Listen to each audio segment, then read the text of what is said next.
To arrive at Arlington is to step out of time. The noise of the world, the hurry of Washington, D.C. just across the Potomac River, seems to fade into a reverent hush. The air itself feels different here, heavy with the weight of stories untold and sacrifices beyond measure. You pass through the gates, and the first thing that strikes you is the sheer scale of it all. Rows upon rows of simple white headstones stretch across rolling green hills, a silent, disciplined army standing at eternal attention. The silence is not empty. It is a profound and living presence, filled with the rustle of leaves on ancient oak trees. It is the quiet respect of visitors who walk softly along the winding paths, their voices lowered to a whisper as if by an unspoken command. You feel an immediate and deep sense of humility. Before this immense landscape of remembrance, personal concerns shrink into insignificance. The story of Arlington National Cemetery is born from the deepest wound in American history, the Civil War. Before it was a resting place for heroes, this land was a home. It was the Arlington Estate, a sprawling 1,100-acre property belonging to Mary Anna Custis Lee, a great-granddaughter of Martha Washington. She married a promising young U.S. Army officer named Robert E. Lee. For 30 years they lived here, in the grand mansion that still stands on the heights overlooking the Capitol. It was their sanctuary, a place of family and memory, its grounds a testament to a way of life that was about to be torn asunder. When the storm of war finally broke in 1861, Lee faced an impossible choice. The Union quickly occupied the strategic high ground of his estate to defend Washington, D.C.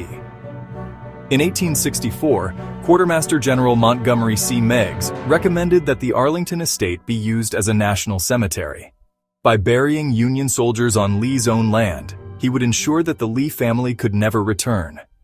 To walk the grounds of Arlington is to walk through the pages of American history itself. The oldest sections, with their weathered, time-worn stones, tell the story of the Civil War. Here you will find the graves of more than 16,000 Union soldiers, giving way to the vast fields holding the dead of World War I, then World War II. Their headstones stretch across acres, a silent testament to a generation that answered the call to fight tyranny across two oceans. To see their names, so many of them young, is to feel the immense weight of what was asked of them and what they gave in return. The story continues, relentlessly. The most recent sections of Arlington hold those who have fallen in Iraq and Afghanistan, a stark reminder that the price of freedom is still being paid. Each headstone represents a universe of experience. It is a son, a daughter, a father, a mother.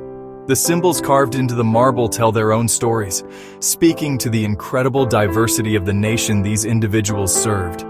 Standing on a gentle slope, looking out over the endless rows, you feel the immense cumulative weight of this history. Arlington is a place where legends rest. President John F. Kennedy is buried here, his grave marked by an eternal flame that has become a symbol of hope and enduring memory.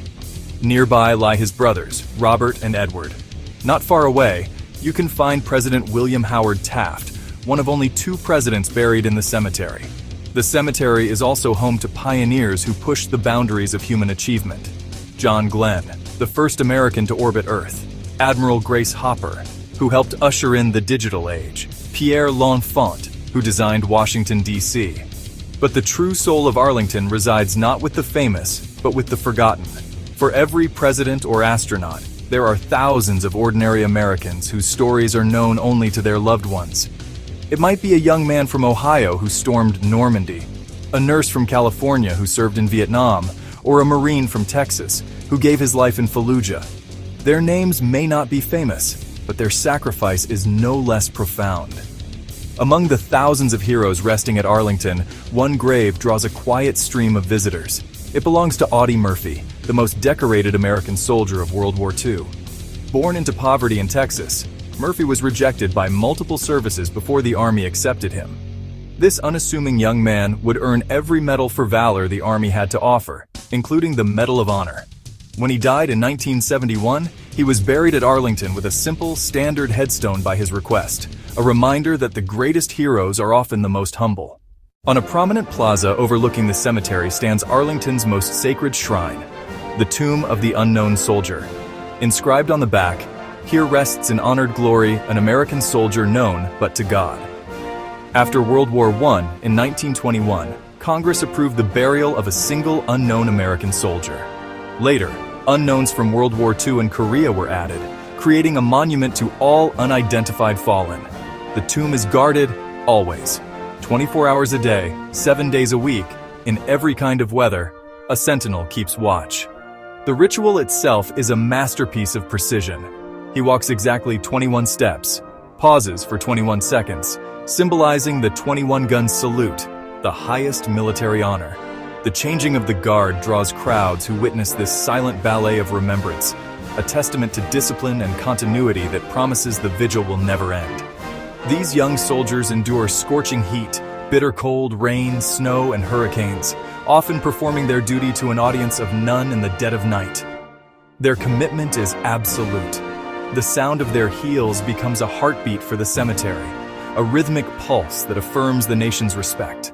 It's a powerful, living tribute, a promise kept not in stone or words, but in the unwavering dedication of the human spirit. The meaning of Arlington is woven from countless threads of individual sacrifice.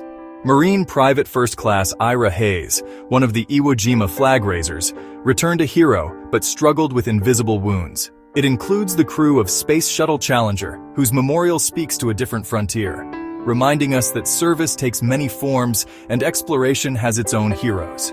The tapestry includes military families, spouses and children whose headstones tell of shared service, enduring deployments, frequent moves, and constant anxiety for loved ones in harm's way. Every visit adds a personal thread to this fabric of memory. A grieving widow gently places a single rose on a new grave. A young child traces the letters of a grandparent's name on a headstone. An old veteran raises his hand in a slow, pained salute to a fallen comrade. These intensely personal moments give Arlington its power. It is where love, grief, and honor converge. In a world that moves at a dizzying pace, a place like Arlington is more important than ever. It forces us to slow down and reflect.